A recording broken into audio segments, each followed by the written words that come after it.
There's something with self-respect that people can feel before they can consciously notice what it is. It's not loud, it's not in your face, it's not something that people can visibly describe, but it's how you carry yourself, how you talk, how you walk, and how you behave in those moments of silence where nothing is really happening. Now, let me be very honest here. When I first wanted to get better at improving my dating skills, becoming a more attractive man, I stumbled upon something that was very big back in the day, in the late 2000s, early 2010s, and that was the pickup industry. That's what it was called back then. And I stumbled into this head on, dove very deep in it, and this whole industry is built around the idea that you need to do more, learn certain things in order to get girls, and then once you master all these skills, then you're complete at some point once you've got it all. So essentially I thought that I just needed to try harder and work harder on it, and at some point it would eventually click. I would fully grasp it and would be able to apply all of those things to my life, and that's when I would be more attractive than I was initially. Now the problem with that is that I walked through the world with this mindset of having to do something. I needed other people to feel certain emotions around me. I wanted them to have certain experiences. I would apply techniques or say certain things or try to create a certain impression of myself, and that inherently suggests a certain effort and a certain discomfort with who I really was. I was not somebody who was fully at ease with himself, who was fully self-respecting and accordingly just willing to show that to the world and to fully be himself. And I'll share a very specific story here. I remember going to a party. I was invited by a girl. I went to that party thinking full on that this girl that I had been crushing on for weeks wanted me to come to this party because she was equally interested in me as I was in her. Now I arrived at this party and everything seemed amazing. It was me, it was the girl, it was a couple of her female friends, and it was one gay guy. I remember how everybody was somewhat interested in me because I was the foreign student that was here at this party. I was there quite early, so more people were supposed to come later, of course. So I talked to the girls that came over to me and started talking to me, and I could feel that every single one of these girls lost interest in me, including the girl that I was crushing on. So over the course of the night, we were hanging out there. I started talking to the gay guy, who was the only guy I could kind of really talk normally around, who I was kind of myself with. And we ended up going to a nightclub around 2:30 a.m., something like that. And on the way there, a guy joins us that turns out she knew, who in my mind was just a complete douchebag, right? He was wearing an Adidas jacket, gold necklace, was smoking cigarettes, whereas I was this clean, successful law student who was dressing in a shirt, who was only talking about career, about success. He was this guy who was just in the moment, smoking cigarettes, being a retard, talking shit, teasing the girl. And I could not see why she would like him. In my head, I was like, I'm clearly the better choice.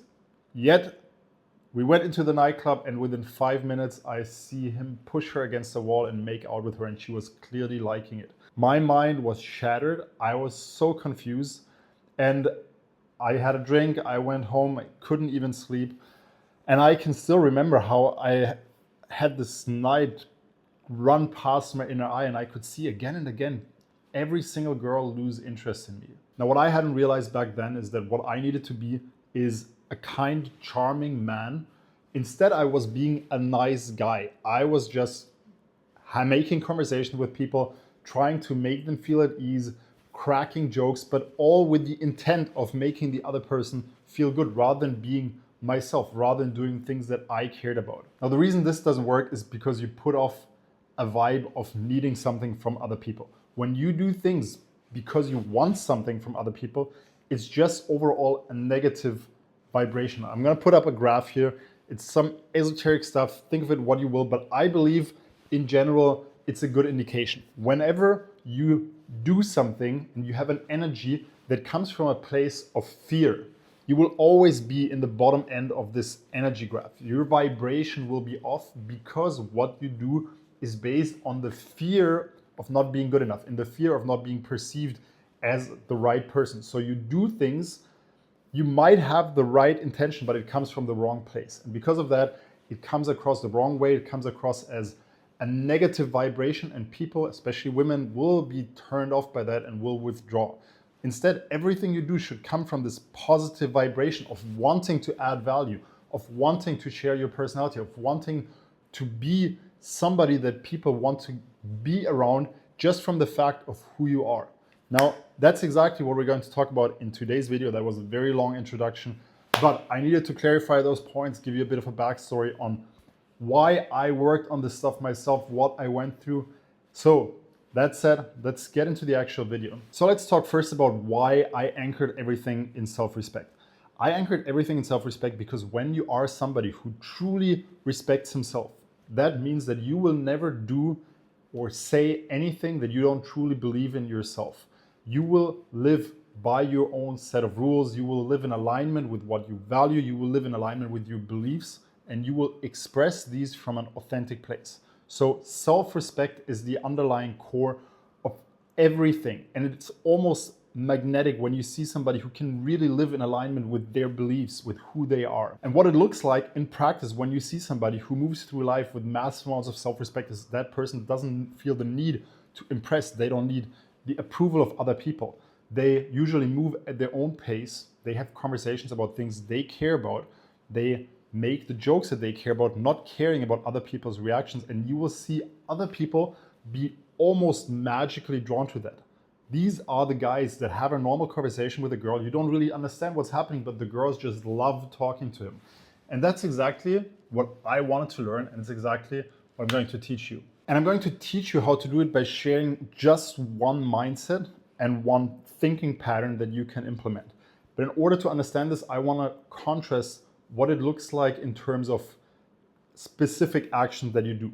When you have full self-respect and you live in complete alignment with who you are and what you believe in, you will never rush to make a point. You will never feel the need to impress other people. You will never feel the need to convince them that you're right because you believe in it. And if other people don't see it, that's on them. You don't need them to believe the same things as you. You don't need them to even see that you're right.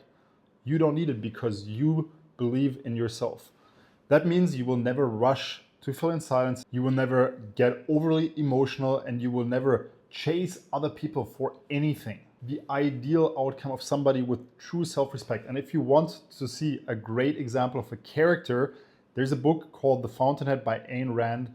The main character, Howard Roark, is probably the ideal man in terms of an unrealistic but idealistic person with 100% self-respect, right? Most of us are probably somewhere in this range of 80+% when we master this.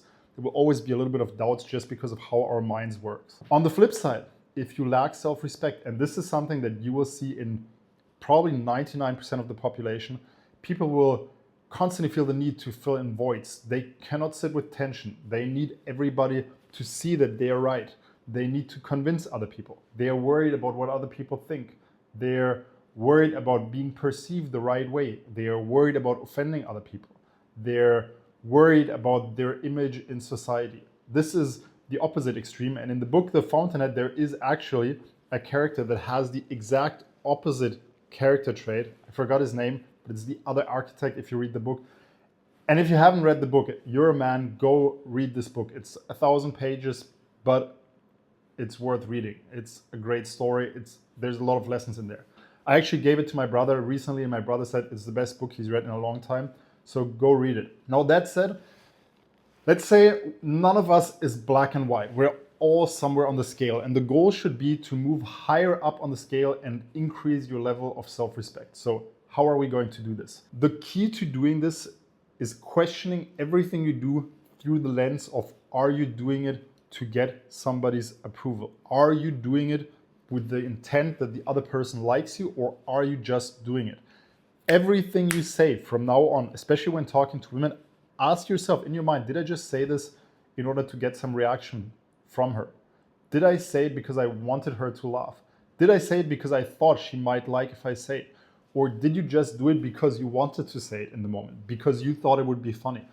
This should be your number one filter in communicating with women from now on. This by doing it repeatedly again and again will help you communicate more from an authentic place. It will help you become more yourself and express who you are, what you stand for, what you believe in.